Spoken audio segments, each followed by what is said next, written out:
I went along to a good parenting class once or twice. My partner at the time's son was coming to live with us. He was 12 years old, and so I thought I'd go along to a good parenting class to see what parenting was all about, and it was really interesting. But they had some principles that they talked about, and so when I became a manager and I had around 25 to 30 staff, I found that the parenting principles actually applied to good management, becoming a good leader, having good, strong, robust core principles that you lived and worked by.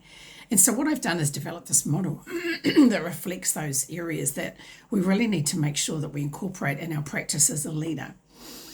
The reason why I've included this for this around this month's focus as team, making sure that we've got a successful team, is because I find a lot of leaders try managing by pack mentality. They manage the whole group at once. They send emails out to the whole group. They meet with the whole group. They very rarely have one-on-ones, but they've got it round the wrong way. I say you should have plenty of one-on-ones with your staff, like weekly if you can. Depends how many staff you've got, obviously.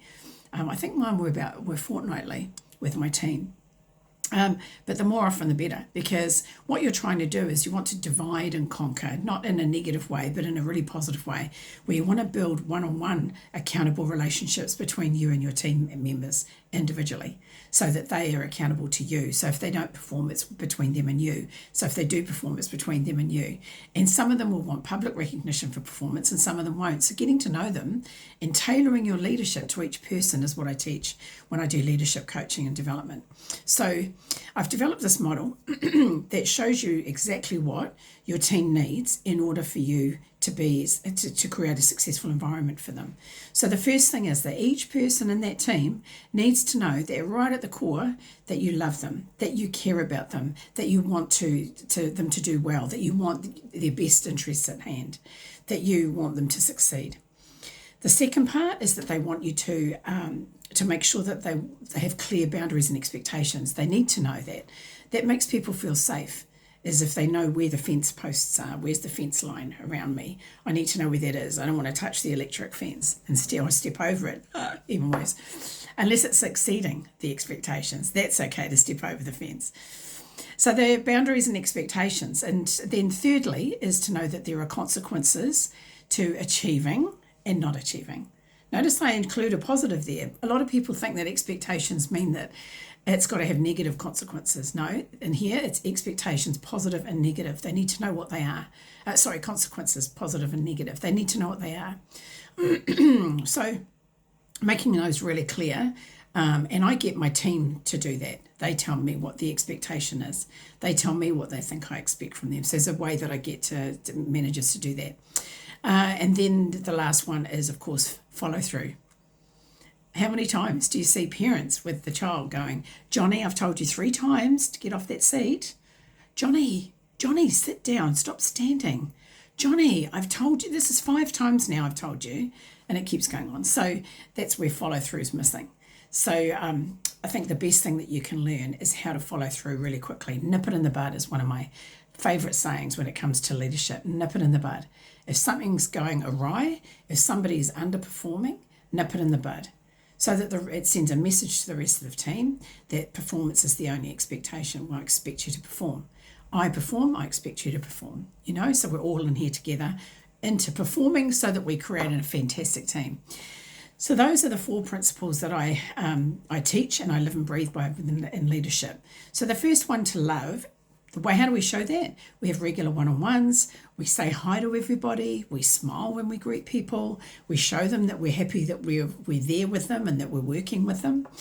Just those simple things. Honestly, there are companies that I've worked with where the biggest issue is that the manager doesn't smile at the staff or greet them and say hi. So really important. Then how do we show them that how do we explain to them what the boundaries or expectations are? What we do is we make sure that we have a clear expectations meeting with the whole team, so everyone's privy to what their group expectations are, and there's a way that we can go through that. So I can teach you my way of going through an expectations meeting and setting what the boundaries are. And part of that too is we talk about consequences. So what are the consequences good and what are the consequences negative of performance or underperformance? to what the expectations are. And then the final one is follow through, and that's just having really powerful one-on-ones. So through your one-on-ones, I find that what I can do when I have a powerful one-on-one, instead of just managing by the pack mentality, by managing one-on-one individually and having powerful one-on-ones, what that does is it helps people to iron out any of their group issues. I can give them support and advice on how to deal with relationship issues within the team. They can understand where they're not performing, where they're not carrying their weight within the team. So there's a whole lot of positives to having really good regular one-on-ones. I encourage managers, if you don't have too many staff, is to have them weekly, because a one-on-one weekly means that you can regulate weekly performance. You can quickly nip things in the bud where you're going off track and you're not going to achieve at the end of the month or the end of the quarter. You can quickly rectify things. So the more often you have one-on-ones, the quicker you can rectify performance issues. Plus you can give people all the encouragement they need.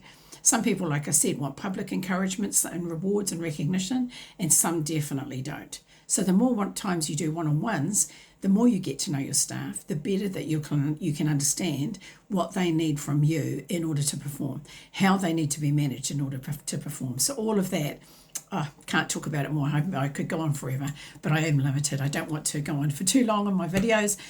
But I hope that's useful to you, that model. Have a look at what your practice is currently and have a look at the things that you can improve on. And I'm here and happy to help if you need a hand with any of those areas.